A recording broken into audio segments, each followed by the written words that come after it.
એક જંગલમાં એક કાગડો ઉડતો ઉડતો આવી ચડ્યો. ઉડતા ઉડતા એમનું ધ્યાન એક છોકરીના હાથમાં રહેલી પૂરી પર ગયું અને ફટાફટ છોકરી પાસેથી પૂરી છીનવી લીધી અને ઝાડની ડાળી ઉપર બેસી ગયો અને ખાતો તો.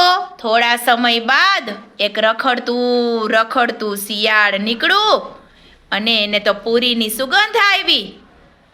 તે તો કાગડા પાસે એની ચાંચમાં રહેલી પૂરી જોઈ ગયું અને પૂરી ખાવાનું મન થઈ ગયું. શિયાળ તો કાગડાના વખાણ કરવા લાગ્યું કે વાહ કાગડા ભાઈ, તમારો તો કેવો સરસ અવાજ છે, કેવા સરસ તમે ગીત ગાઓ છો, મને એક ગીત ગાઈ સંભળાવો ને.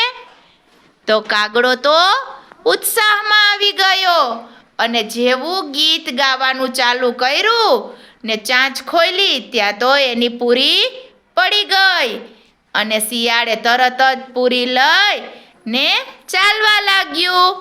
મૂર્ખ કાગડા પાસે પૂરી પણ બચી નહીં અને ચતુર શિયાળ પૂરી લઈને ચાલતું થયું.